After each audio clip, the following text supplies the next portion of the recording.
The hedgerows of Normandy were supposed to protect the defenders. Thick walls of earth and tangled roots turned every French field into a fortress, and every road into a trap. For the men of the 30th Infantry Division, it was their third day in the bocage, and the radio silence was killing them faster than the enemy. Mortar shells thudded into the soft ground. The smell of cordite and crushed wheat filled the air. A rifle squad crouched behind a sunken road, their lieutenant shouting for runners who never came back. Beyond the next hedgerow, a German machine gun nest had pinned them down for hours. The field telephone wire had been cut. The line to company command was dead. They were alone, or so it seemed. Then a corporal knelt beside a strange green backpack with a tall antenna jutting from it like a sapling. He pressed a handset to his ear, thumbed the switch, and spoke calmly into the noise. Able Company to Baker Company. We're pinned. Need suppressing fire, grid 7-2. The voice crackled back almost instantly, clear and sharp. Copy, Able. Tanks inbound. Hold your line. Minutes later, the deep rumble of Shermans rolled through the hedgerows. The machine gun went silent in a burst of smoke and dust. For the first time in days, the men could move again. The corporal exhaled and set the handset down. The radio weighed 38 pounds, but it felt lighter than air. It had reached through chaos and distance and found another human voice. That night, under a low Normandy moon, one sergeant wrote in his notebook, "We don't fight alone anymore. Someone is always listening." That green box, the SCR-300, had just turned the tide of modern warfare. It didn't fire bullets. It didn't drop bombs. It connected people. And that connection, invisible and instant, would prove deadlier than any weapon the Germans had ever faced. Before the voice, when the battlefield was silent. For centuries, armies had fought surrounded by confusion. On any battlefield, the first thing to die was clarity. Orders vanished in the smoke. Units drifted apart. Men fought blind. In 1944, that chaos still ruled. The radios that did exist, big, crackling, fragile boxes, were for higher command. Generals could speak to headquarters. Headquarters could speak to regiments. But once you dropped below the battalion line, silence took over. A rifle company in the field depended on field telephones, spools of copper wire that runners carried through mud, snow, and artillery fire. It took hours to string a line, minutes to lose it. Shellfire cut it. Tanks crushed it. Rain shorted it. One hit, and a company could vanish from the network entirely. Runners were the fallback. Men sprinting through gunfire with handwritten messages tucked into helmets. Some never made it. Others arrived to find the situation already changed. In an environment where seconds meant survival, communication took hours. During the North African and Italian campaigns, that failure cost lives. Entire battalions were ambushed because units couldn't warn each other fast enough. Reinforcements arrived too late. Artillery struck friendlies. By the time word reached the rear, the front had already bled out. The Germans exploited this relentlessly. Their doctrine, off-tracks tactic or mission-type tactics, gave local commanders freedom to act instantly.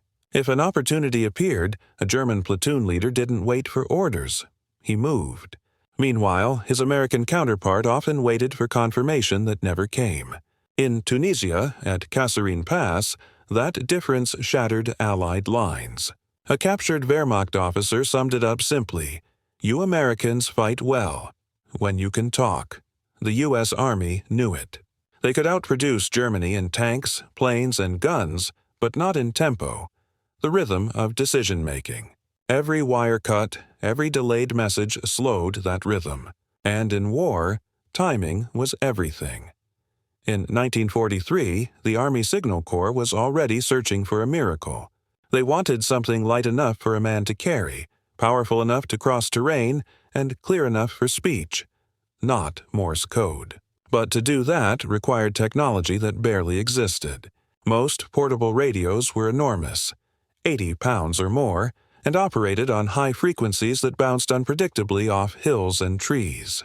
The few man-packs in use crackled with static and faded out after a few hundred yards. What the Army wanted sounded impossible. A two-way radio that could fit in a backpack, transmit several miles through forests or buildings, survive mud and rain, and deliver voice communication clear enough for commands under fire. It was more than a design challenge. It was a race against time. The invasion of Europe was already being planned, and without fast, reliable battlefield communication, any landing would turn into another Dieppe, brave men trapped and isolated on a foreign shore. At Fort Monmouth, New Jersey, and in a Chicago laboratory belonging to the Galvin Manufacturing Corporation, a small radio company better known by its brand name, Motorola, engineers began working day and night. Their prototypes had strange names, SCR-300, BC-1000. But the men building them weren't thinking about model numbers. They were thinking about soldiers crawling through hedgerows, shouting for help that no one could hear. Those engineers understood something profound. If they could make voice travel through chaos, through rain, through steel, through fear, they could give the infantry something no army had ever truly had: instant connection. It was not about speaking faster. It was about thinking together, a platoon acting as one mind. By late 1943, a crude but working prototype emerged. A metal box the size of a rucksack, weighing just under 40 pounds, powered by vacuum tubes and a wet cell battery pack. It had a flexible whip antenna, a handset, and a range of nearly 5 miles. Clear voice transmission.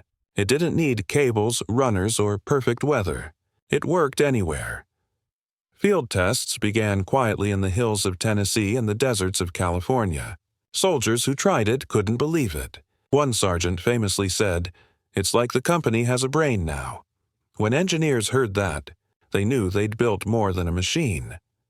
The laboratory that gave birth to the SCR-300 was not a grand military facility or a secret bunker. It was a modest, crowded workshop inside Galvin Manufacturing Company in Chicago, the small firm that would later rename itself Motorola. Rows of wooden benches were covered with vacuum tubes, copper coils, and coffee-stained circuit sketches. Engineers worked through nights, listening to static hum through oscilloscopes, trying to make the sound of human speech travel cleanly through the chaos of war. The Signal Corps had brought them a simple brief and an impossible deadline: make a portable field radio that talks in real voice, not clicks, and make it ready for the invasion. That meant designing a set that could survive mud, shock, and shrapnel. One a private could carry on his back and a sergeant could repair with a pocket knife. The challenge began with power. Batteries of the era were heavy, fragile, and unreliable in rain or cold. The team developed a new dry cell pack combined with a miniature wet cell to keep the tubes heated. It could operate for 40 hours, long enough to fight a battle. Next came range. Earlier backpack sets could barely transmit across a village. The engineers settled on a frequency band between 40 and 48 megacycles, a sweet spot where the signal cut through trees and buildings but didn't bounce wildly like shortwave. Field trials near Fort Monmouth proved it worked even in hills and forests. Then came voice clarity. Using a crystal-controlled oscillator and a new automatic volume control circuit, the radio delivered speech that sounded close to a telephone. For soldiers used to shouting into static, it was miraculous. One Signal Corps tester wrote, "It is the first radio that sounds like a man talking, not a ghost." When the first 10 prototypes were shipped to North Africa in late 1943, the Army still doubted they'd hold up under fire. They gave them to the 1st Infantry Division to test in the rugged hills around Bizerte. There, platoons used the new sets during live maneuvers. They walked into the field with their officers and, for the first time, could call to one another across miles of scrub. The reports came back glowing. Range 3 to 5 miles in rough country, up to 10 on open ground. Reliability excellent. Reception clear as a bell. The engineers rushed to improve the design. Lighter metal casing, waterproof seals, and a simplified frequency dial soldiers could tune with gloved hands. By January 1944, the final production model was complete. A 38-pound backpack radio with a flexible antenna, handset, and chest microphone. It could operate on 48 crystal-locked channels and connect platoons, companies, and battalions in real time. The Signal Corps christened it SCR-300, set, complete radio number 300, but to the men who carried it. It quickly became the walkie-talkie. Production exploded. Motorola's Chicago factory ran day and night. Workers, many of them women, soldering, wiring, and testing thousands of units. Each set was checked by hand, tuned against a master frequency, and packed in olive-drab crates bound for England. By spring 1944, more than 50,000 were ready.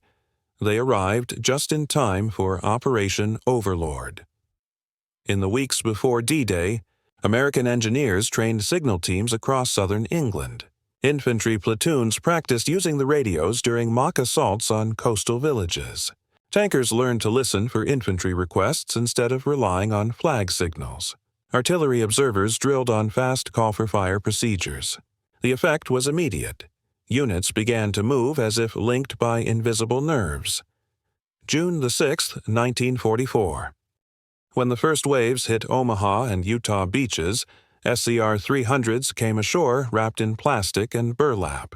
Many were lost to surf and fire, but those that survived proved their worth within minutes. On Omaha, where chaos reigned and wire lines were useless, the few working SCR-300s became lifelines. Company commanders used them to coordinate the first pushes inland, to call naval gunfire, to redirect tanks still floating offshore. A Signal Corps report from D-Day captured the moment history shifted. Communication between companies was continuous for the first time under fire. Units moved not by whistle or runner, but by voice. By the time the beachhead was secure, generals had already made their decision.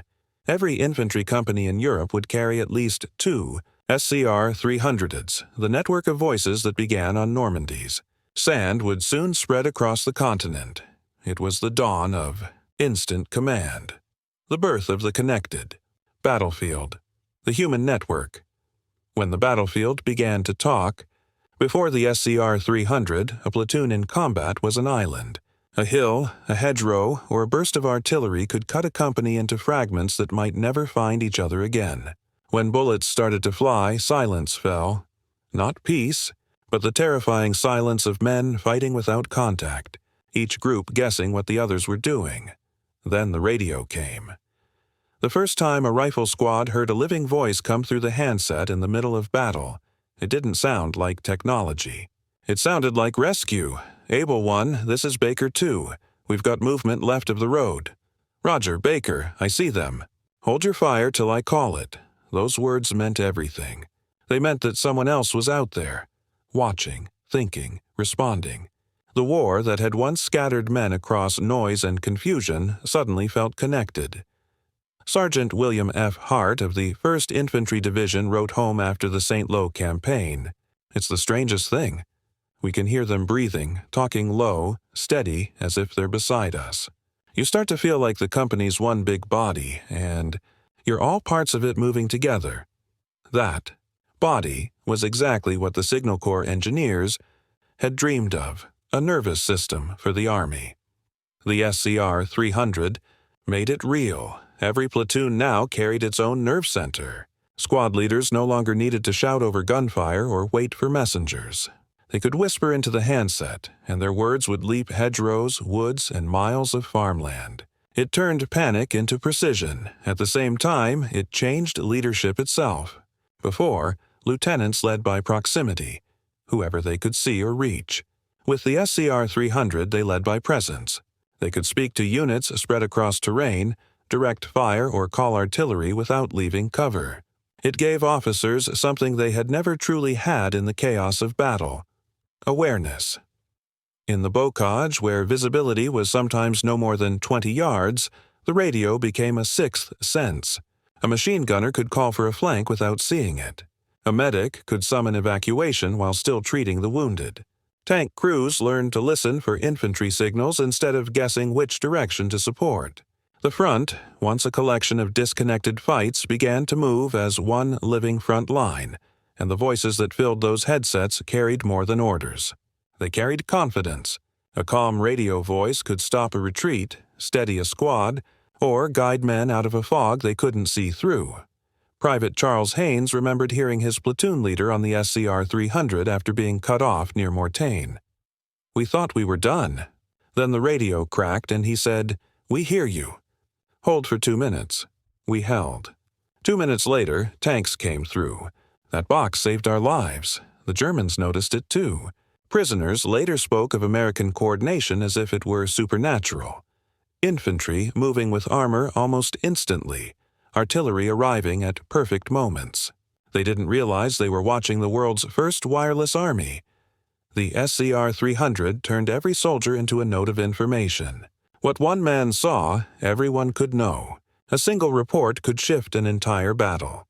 And that speed, seconds instead of hours, was something the Wehrmacht's excellent but hierarchical system could never match. To fight the Americans now meant fighting a network. It was invisible, intangible, but alive, running through the air, binding men together by sound and trust. And for the soldiers who carried it, it wasn't just equipment. It was companionship, a voice in the storm, a reminder that in the loneliest places on Earth, they were not alone. The Tempo War, when the U.S. Army outpaced the Wehrmacht. In every German field manual, the secret of victory was rhythm. The Wehrmacht believed in tempo, striking faster, reacting faster, overwhelming faster. Their entire doctrine, Blitzkrieg, depended on it. Fast armor, fast orders, fast exploitation. If they could move before the enemy could think, they could win even when outnumbered. For the first 3 years of the war, it worked. In France, in the Balkans, across the Russian steppe, the German army won not because it was larger, but because it was faster in thought. Its commanders could issue and receive orders instantly through short-range FM radios linking tanks and infantry. The Allies, still using wire and hand signals, could only react after the fact. But by mid-1944, the U.S. Army had stolen that rhythm back. The moment the SCR-300 entered the battlefield, tempo became an American weapon. Communication was no longer a luxury. It was an instinct. Platoons could coordinate flanks before the Germans even realized they were under attack. Armor could shift directions mid-battle, following shouted coordinates instead of written orders. Artillery batteries could fire corrections seconds after impact, guided by spotters who no longer needed to relay messages up a chain of command. To the Germans, it felt like fighting ghosts, everywhere, instantly coordinated, always on time. At St. Lo, where the 29th and 30th Infantry Divisions fought through the hedgerows in July 1944, radio coordination turned what had once been chaos into clockwork. When German counterattacks erupted from hidden lanes, American squads called for covering fire directly to neighboring units. One rifle company reported breaking 3 counterattacks in 15 minutes simply because each platoon knew where the others were. Colonel Charles Canham later said, "The radio let us fight like a single muscle.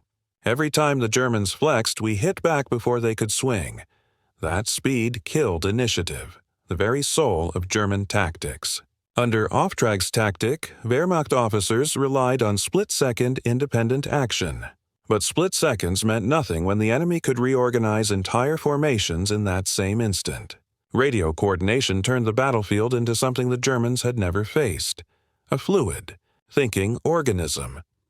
At Mortain, during the German counteroffensive in August 1944, the SCR-300 proved decisive. When the 30th Infantry Division was attacked by elements of the 2nd Panzer Division, German tanks drove into the fog believing the Americans were cut off. They weren't. Every company was talking. Artillery fire missions overlapped seamlessly. Within minutes, Sherman tanks and anti-tank guns repositioned on precise coordinates relayed over radio. German assault groups were shattered before they even closed the range. Captured officers later said they thought they were fighting multiple divisions. In truth, they had been stopped by a few thousand men, and their radios. That moment marked a turning point in doctrine itself. The SCR-300 had made horizontal communication between companies, platoons, and armor faster than the vertical chain of command. Orders no longer needed to climb up and back down. They spread sideways, organically, like electricity. For the first time, American units could act with the same freedom the Germans had once prided themselves on, but with even more speed and precision. They no longer needed to wait for hire, they were hire. Every man with a handset became part of a networked mind, and in war, whoever thinks faster wins. The Germans soon learned to fear that quiet buzz of American radio chatter. After-action reports mention intercepted transmissions that seemed to come from everywhere, all using calm, efficient voices, repeating coordinates, call signs, and code words. It was unnerving, a symphony of control under chaos. They tried to jam the frequencies, but the SCR-300's FM signal was resilient. Its short wavelength resisted interference. Its clarity didn't fade. What the Germans had once used to dominate now belonged to the Americans. Better tuned, better organized, better synchronized. By the time the Allies reached the Siegfried Line, the SCR-300 wasn't just equipment, it was doctrine. The U.S. Army had quietly adopted a new style of warfare. Fast, decentralized, adaptive, built on trust and communication. Where German command now stumbled through static and delay, the Americans moved like a single living system. One heartbeat transmitted through air. Lieutenant George W. Dean of the 35th Infantry Division put it best in his post-war report. We stopped fighting as separate squads and started fighting as one body. The radio was the nervous system. The Germans kept trying to break the bones. They never understood the body had already learned to heal faster than they could hit. By late 1944, the tide of tempo, that invisible rhythm of warfare, had completely reversed. The Wehrmacht no longer dictated the pace of battle. The Americans did, and that shift began not with a new weapon or tank, but with a voice in the static. November 1944, the Hürtgen Forest, Germany. The rain had been falling for days. It mixed with smoke and pine needles, turning the forest floor into black mud that swallowed boots and blood alike. The trees were packed so tightly that even daylight couldn't find a way through. Men said you could hear the shells before you saw them, but you never saw anything at all. The Hürtgen was not a battlefield. It was a maze of ravines, wire, and mines, a place where artillery shredded entire platoons without warning. Maps were useless. Compasses spun. Units vanished into the mist, and when they called for help, there was only silence. Wire lines lasted minutes. Runners didn't come back. Whole companies disappeared. Not from death, but from disconnection. Except for one thing, the SCR-300. The men who carried it became the forest's lifeline. Each radio operator, the walkie-talkie man, was as valuable as an officer or machine gun. If he died, so did the company's voice. And so, through the mud and cold, they guarded those 38-pound packs like relics. The antenna was often the only thing visible above the foxholes, glistening with rain, trembling with the force of nearby explosions. When the 28th Infantry Division advanced toward the village of Schmidt, it walked straight into the teeth of a counterattack by German 116th Panzer Division. The fog was so thick that tanks were only shadows until they were 50 yards away. The Americans couldn't see them, but they could hear them, and they could talk. Company G of the 112th Infantry was nearly surrounded when Sergeant Leonard Kane's SCR-300 crackled to life. The voice was faint but calm. Able 6, this is Dog 1. I've got panzers in the trees east of the river. Coordinates 487652. They're moving slow. Can you see them? The answer came almost instantly. Roger, Dog. Artillery on the way. Keep your heads down. 2 minutes later, the forest shook. The German tanks, hidden under the pines, vanished in bursts of flame and splintered wood. When the smoke cleared, the counterattack had stalled. A handful of men and one radio had saved an entire line. All across the Hürtgen, the same story repeated. Command posts buried in mud directed battles they couldn't see, guided only by the voices of small units fighting blind. Platoons reported casualties, ammunition levels, and target coordinates with the calm rhythm of routine, as if the invisible wires of the past had grown back, only stronger. Those voices became the heartbeat of survival. At night, when the forest fell silent except for the rain, radio operators whispered to each other just to know they weren't alone. Some passed quiet jokes, others coordinates, others prayers. In the morning, their voices guided artillery, medics, and supplies through terrain no map could explain. The Germans tried to listen in. Their intercept teams caught fragments of American transmissions, clean, precise, efficient, and marveled at how quickly those orders turned into action. They too were buried in the same darkness and fog, but their units had no such voice linking them together. Command orders took hours to reach the front. By the time they attacked, the Americans had already shifted, reinforced, and struck back. For once, the Germans, masters of coordination, were trapped inside their own lag. General von Waldenberg, commanding elements of the 116th Panzer, later admitted in a debriefing, "We could not understand how their infantry coordinated in that terrain. It was as if they had eyes everywhere, and a single mind." The secret wasn't eyes, it was ears. Inside the radio frequencies of the Hurtgen, the U.S. Army had achieved something Germany's generals had never imagined: real-time command at the platoon level. Orders, fire, and movement flowed as one. For the first time, war was no longer a sequence of disconnected fights. It was a continuous, thinking organism. That organism won the Hurtgen. Not easily, not without cost, but with a kind of control that astonished even its own commanders. When the battle ended after 6 brutal weeks, the surviving officers agreed on one thing: without the SCR-300, there would have been no victory, only silence. Colonel George A. Smith, Jr., commanding the 112th Infantry, wrote in his field log, "The radios are the only thing that worked. They were our light in the dark." In the black, frozen forest, where visibility was measured in feet and survival in seconds, it wasn't tanks or artillery that held the line. It was connection. The bulge. When communication beat momentum. December 1944. The Ardennes. Snow fell in thick, soundless sheets, burying everything. The roads, the wreckage, the dead. For the men dug into those frozen forests, the world had shrunk to the width of their foxhole and the sound of wind cutting through trees.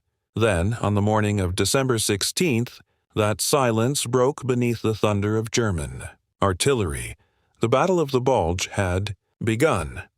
3 German armies, more than 200,000 men, were pushing through the Ardennes in the largest surprise offensive the Western Front had ever seen.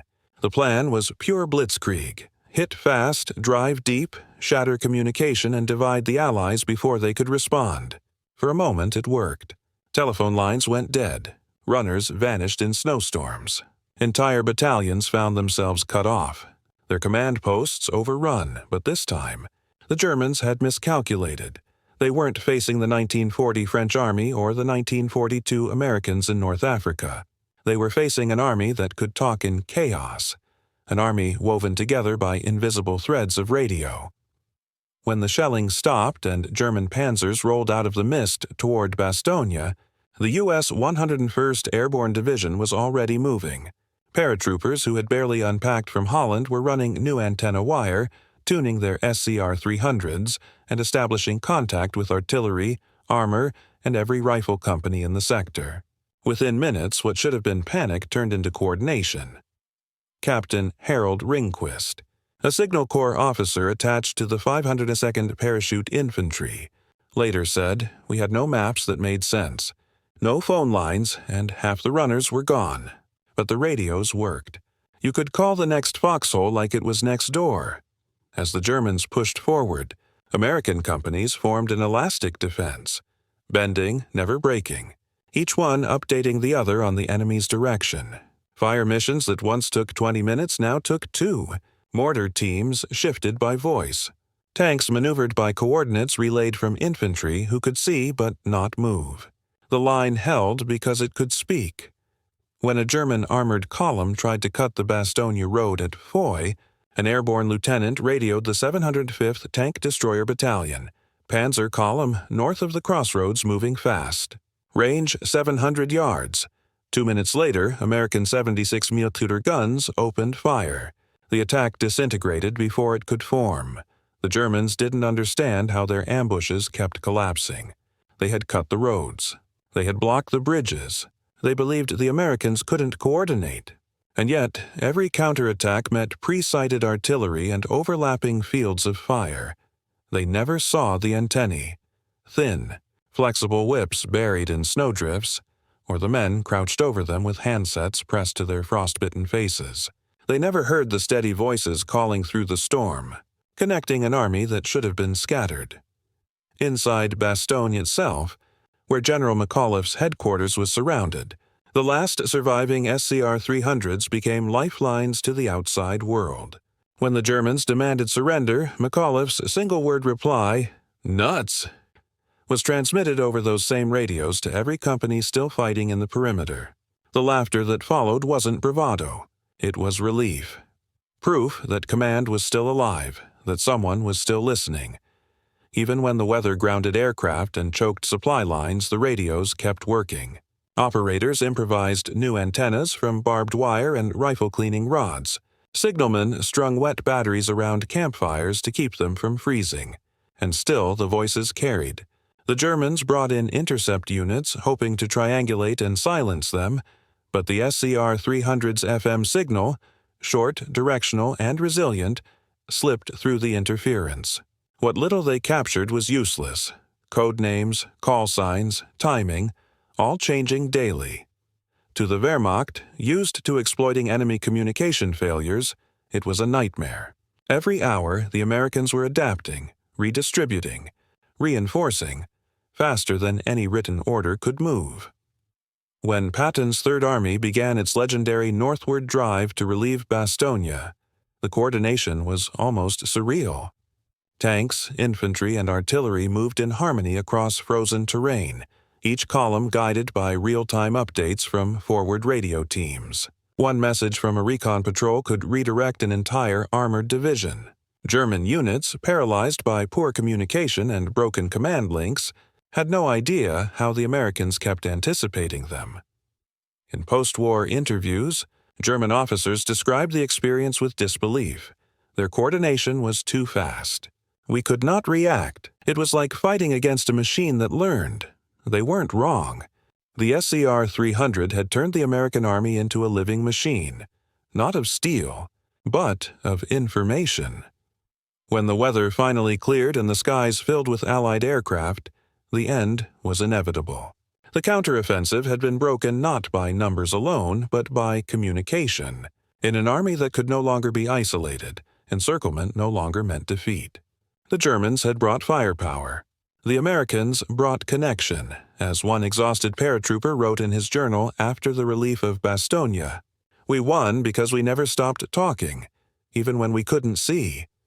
And that was the quiet truth of the Ardennes. The battle wasn't just fought in snow and blood. It was fought in airwaves, every call sign, every frequency, every clipped transmission stitched the U.S. Army together until it became something Germany could not overcome. A force that could think as one, even when surrounded. The Wehrmacht had begun the war with lightning. The Americans ended it with voice, the invisible command, how the SCR-300 changed the nature of control. When the guns of Europe finally fell silent in May 1945, the U.S. Army began to count the material cost of victory. The tanks, the planes, the ships, the miles gained. But buried in the Signal Corps' final report was a quieter number, one that told a different story. 43,000 SCR-300 radios issued, and more than 80% still operational after a year of combat. That statistic meant something revolutionary. For the first time in history, communication had survived war itself.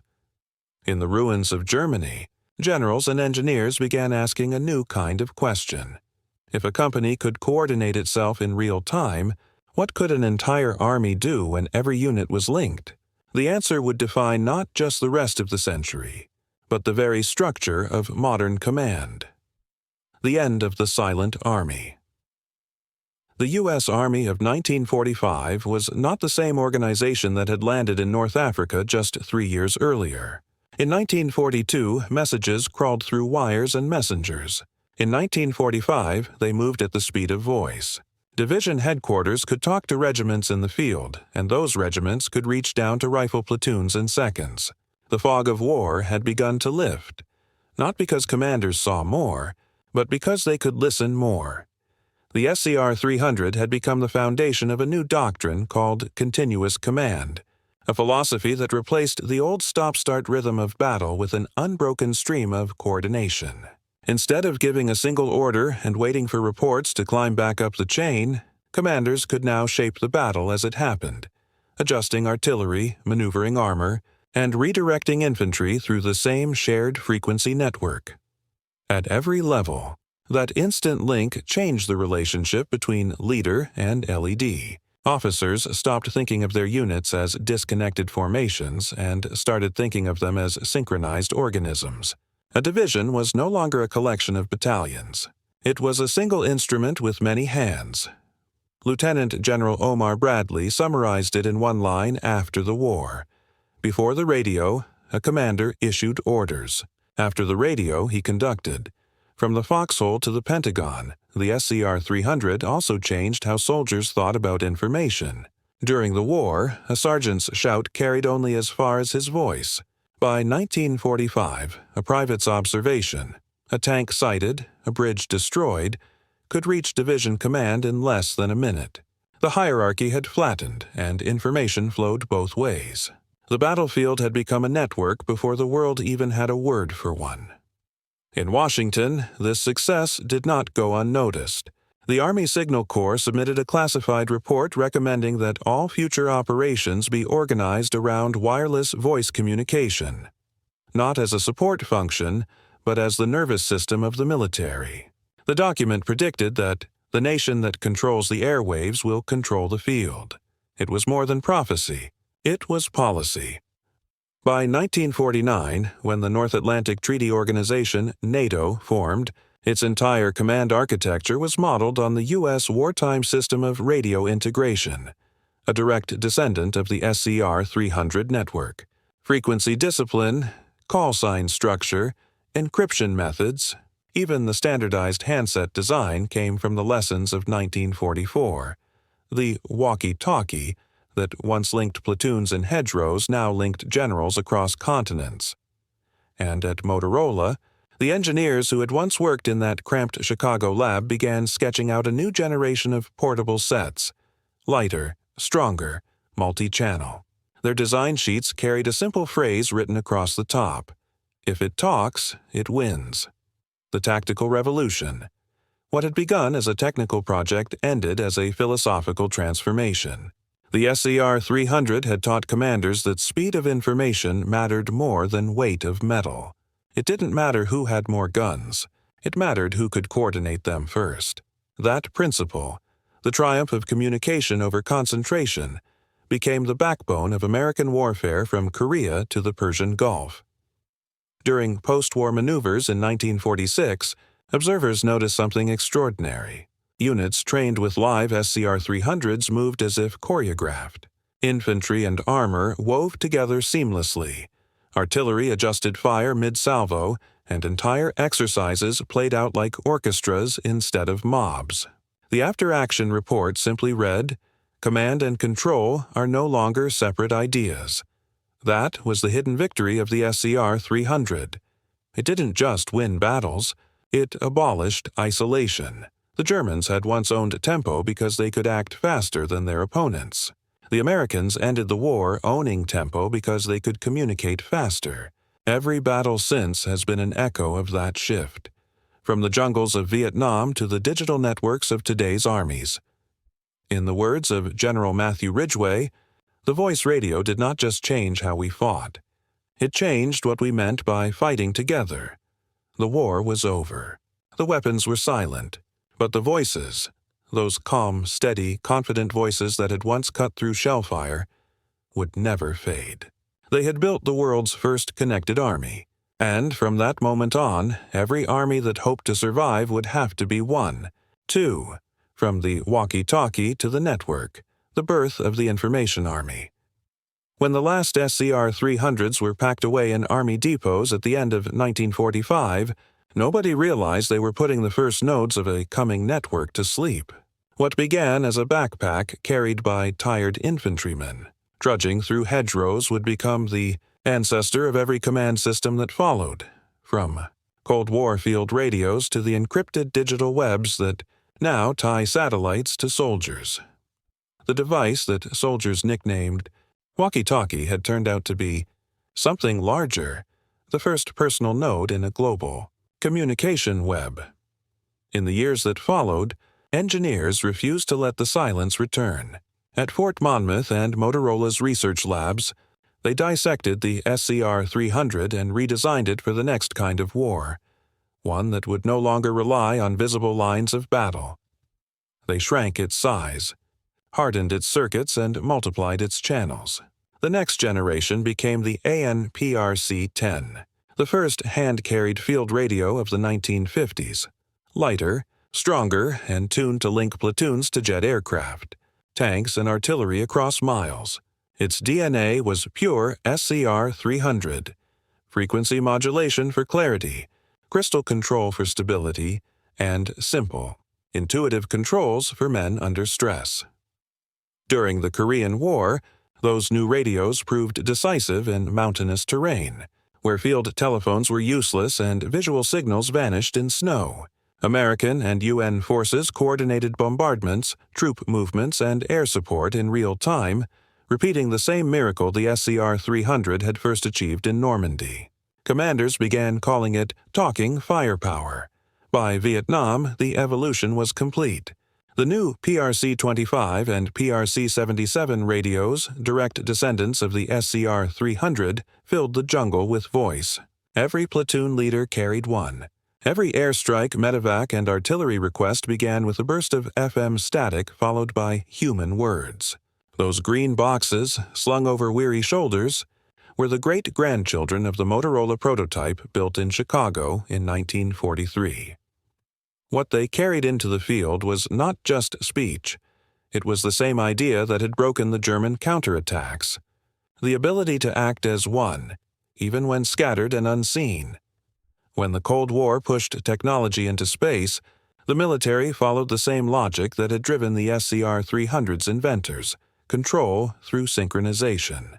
If a single soldier in 1944 could call support in minutes, then by 1984 a commander should be able to coordinate entire divisions in seconds. The answer lay in digital transmission, satellite relays, and encrypted packet switching. Engineers who grew up studying the SCR-300's frequency discipline designed the first SINTGARS systems, single-channel ground and airborne radio system, which replaced crystal channels with microprocessors. But the philosophy never changed. Clear voice, instant response, networked control.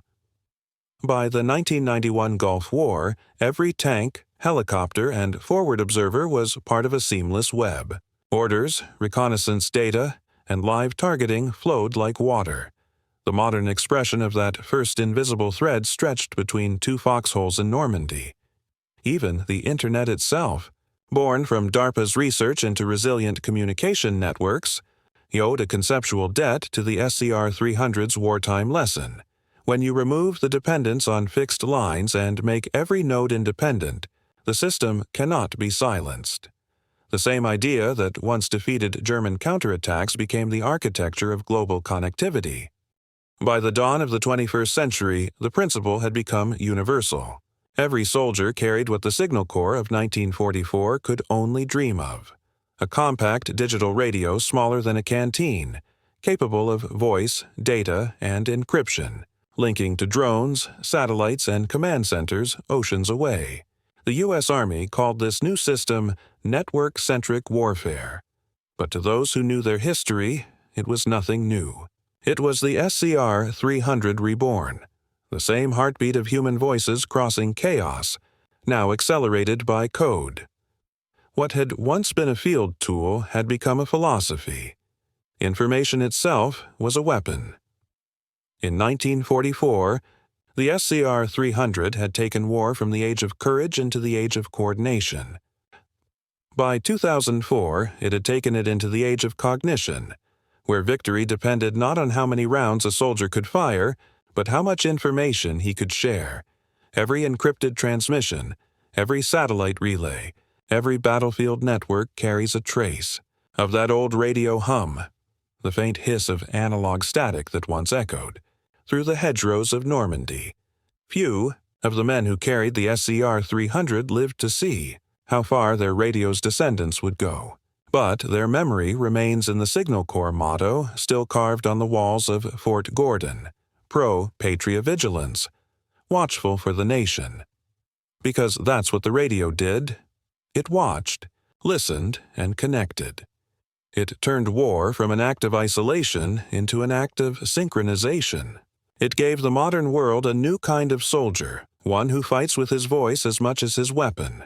And so, from 1944 to today, every transmission, from a whispered coordinate in a trench to a digital packet bouncing off a satellite, carries within it the same inheritance: the belief that when we speak to one another, we survive, the voice that outlasted the gunfire. War is remembered for its noise, the shells, the engines, the screams. But the real revolution of World War II was not in the roar. It was in the voice. The SCR-300 was not a weapon in the traditional sense. It killed no one. It made no sound beyond a faint hiss of static. And yet, it changed the outcome of battles more decisively than any tank or bomb. For the first time in history, men could fight and still hear each other. They could speak across the chaos, adjust, survive, lead, and believe they were not alone. That connection, invisible, weightless, human, became the most powerful force on the battlefield. In the centuries before, armies moved like storms, ordered from above, blind below. But when those first American voices crossed the hedgerows of Normandy, a new kind of army was born, one that thought together, felt together, and acted together. The distance between soldier and commander shrank to the width of a word. The battlefield became something living. The Germans had mastered motion. The Americans mastered communication. And in the end, it was not speed of tanks, but speed of trust that won the war. Today, when satellites link continents and digital maps track soldiers in real time, the old radios sit in museums, olive drab, dented, silent. Yet, if you lean close enough, you can almost imagine that faint whisper, "Able One, this is Baker 2. We hear you." That was the moment humanity stepped into the modern age. Not with a shout, but with a sentence spoken through static. Because in war, as in life, survival has always belonged to those who could stay connected. And the SCR-300 proved something that would echo long after the last transmission faded. That even in the darkest fields of history, the smallest voice can become the sound of victory.